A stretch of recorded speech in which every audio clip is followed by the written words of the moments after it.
বাংলা পড়ান কোনো নিষেধ নেই, কিন্তু কোরআন শরীফ বাদ দিয়ে নয়। আগের মানুষ ঘরে ঘরে কোরআন শরীফ তেলাওয়াত হতো, মহিলারাও তেলাওয়াত করতো, পুরুষরাও তেলাওয়াত করতো। রাস্তা দিয়ে হেঁটে গেলে বাড়ির থেকে গুনগুন গুনগুন করে পুরুষ অথবা মহিলার কোরআন তেলাওয়াত শোনা যাইত। এখন কি আছে?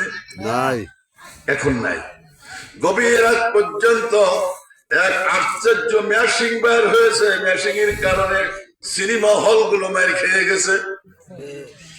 আগে মানুষ টাকা খরচ করে বাড়ির থেকে বহু দূরে যায় ময়মনসিং বিভিন্ন জায়গায় যাই সিনেমা দেখে আনন্দ উল্লাস ভোগ করত, কিন্তু এখন সিনেমা ফেল করে দিয়েছে এই টাচ মোবাইল। প্রতিটি ছেলের কাছে মেয়ের কাছে টাচ মোবাইল।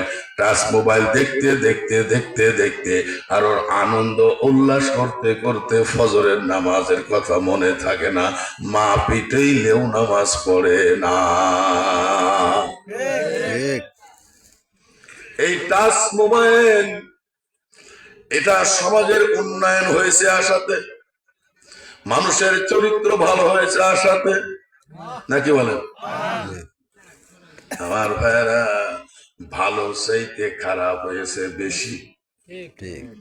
উপকার হয়েছে, উপকার আছে, কিন্তু ভালোর চাইতে খারাপের লক্ষণ বেশি। এখন প্রতিটি স্কুল কলেজের ছেলে পেলে লেখাপড়া নাই, কলেজে যায় পরীক্ষা দেবে কি, পাশ করবে কি, কি পড়বে? কলেজে যাচ্ছে আজকে পরীক্ষার দিন, মেশিং একটা হাতে আছে, শুধু টেপি এরকম করে এরকম করে দেখ। কথা ঠিক না? ঠিক। পরীক্ষা হলে কি পরীক্ষা দিবে, কি পড়বে, কি পড়বে? ছোট্ট বাচ্চারা তারা এখন মোবাইল দেখে, তারপরে ঘুমায়, মোবাইল দেখে তারপরে খায়, এছাড়া খায় না। কথা ঠিক না? ঠিক। চরিত্র এমনি নষ্ট হচ্ছে, ছেলে মেয়ের চরিত্র এমনি নষ্ট হয়ে যাচ্ছে, বাপ মাও নষ্ট হচ্ছে, ছেলে পেলেও নষ্ট করতেছে। কিন্তু আগের ছেলে মেয়েরা, আমরা যখন ছোট ছিলাম, ঘুম থেকে উঠেই মা পাঠাই দিত মক্তবে যাও, আর মক্তবে যাই এই সকাল বেলায় পড়তাম আউযু বিল্লাহি মিনাশ শাইতানির রাজিম। পড়েন বিসমিল্লাহির রাহমানির রাহিম। পড়তাম কিনা? কারিশা হুজুরা পড়াইতো না? হুজুরা পড়ায় না মসজিদে? আল্লাহ রাব্বুল আলামিন বলেন, কোন পিতা মাতার কবরে আযাব যদি হইতে থাকে, আর তার ছেলে যদি একটা মাদ্রাসায় পড়ায়, আর ছেলেটা যখন আউযু বিল্লাহ সবক শেষ করার পরে যখন বিসমিল্লাহির রহমানির রহিম সবকটা নেবে, এই বিসমিল্লাহির রহমানির রহিম একবার পড়লেই তো মুখস্থ হয় নাই, তখন বারবার উস্তাদে পড়াইছে, পড়ো আউযু বিল্লাহি মিনাশ শাইতানির রাজিম। আল্লাহু আকবার। আল্লাহু আকবার। এখন গভীর রাত্রে তো প্রতিদিন ওয়াজ করতে হয়, রাত্রে গভীর রাত্রে টান দিলেই বলা যায় বসি, এই জন্য কষ্ট হয়। যারা ওয়াজ করে সফরে, গরম পানি ছাড়া খাইতে পারি না, ঘুমাইতে পারি না, জার্নিং করি, কষ্ট হয় অনেক। এই কষ্ট তো আপনারা জার্নিং করলে যে কত কষ্ট হয় এটা মানুষ বোঝেন, আল্লাহ বোঝে। আল্লাহ বোঝে বিদায় মুসাফিরদের নামাজ আল্লাহ কমাই দিছে, ফরজ নামাজ কমাই দিছে। সুবহানাল্লাহ। বিসমিল্লাহির রহমানির রহিম।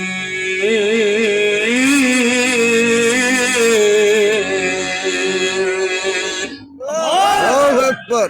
কার নাম? এই নামটার এত মূল্য, এত দাম। নামটা কার? আল্লাহ। আল্লাহ যেমন মহান, আল্লাহর এই নামটা তত মহান। কোন ব্যক্তি যদি এই নামের সবক আদায় করে, বারবার বারবার যদি এই সবক আদায় করে, অসাধ্য জিনিস সাধ্যে পরিণত হবে, অবাধ্য মানুষগুলো বাধ্য হয়ে যাবে। অবাধ্য স্ত্রী বাধ্য হবে, অবাধ্য স্বামী বাধ্য হবে, অবাধ্য ছেলে সন্তান বাধ্য হয়ে যাবে। এই নামের এত পাওয়ার, এত শক্তি আছে। এই নামের জিকির যদি বেশি বেশি বেশি বেশি করতে পারে, এই নামের বদলাতে মানুষ আসমান জমিনে উল্টে পারে। এটা হলো এসমে আজম। একটু মহব্বতে সকলে বলেন আল্লাহ আল্লাহ আল্লাহ আল্লাহ আল্লাহ।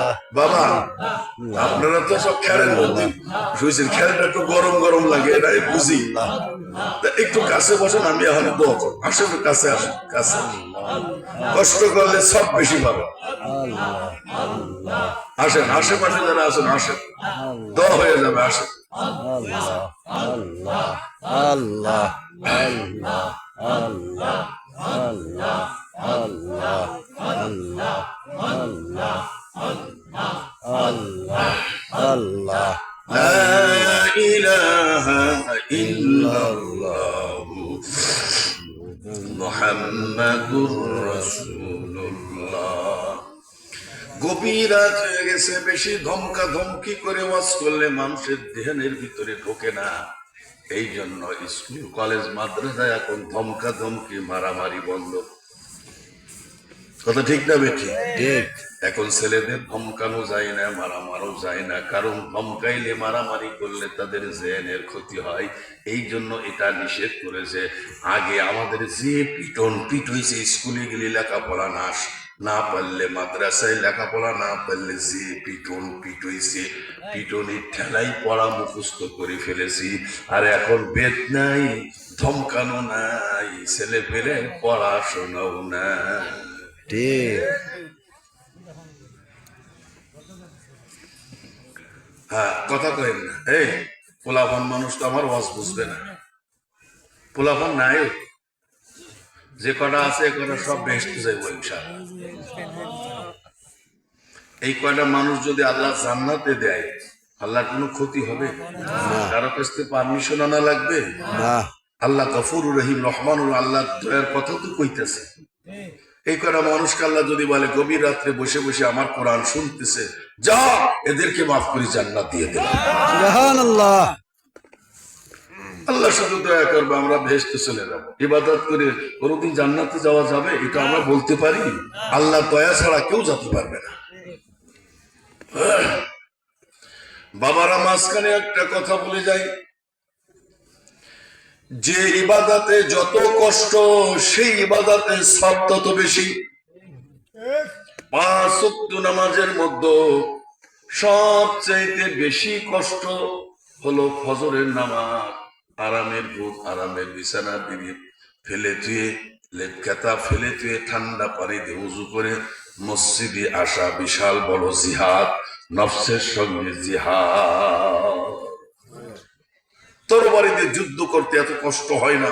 ফজরের নামাজে লেপ্ত সব ফেলে ধুয়ে মসজিদে আসতে, ঠান্ডা উজু করতে যে কষ্ট হয়, এত কষ্ট তরবারি জিহাদও হয় না। আমার ভাই, এই জন্য 5 ওয়াক্ত নামাজের মধ্যে সবচেয়ে ফজরের নামাজের সব বেশি। যে নামাজে যত ত্যাগ শিকার হবে, যে নামাজে যত আপনি কষ্ট করবেন, আল্লাহ সেই নামাজে তত বেশি সাবধান করবেন। কোন ব্যক্তি যদি ঈশার নামাজ পড়ে আবার ফজরের নামাজটা পড়েন, আল্লাহ নবী বলেন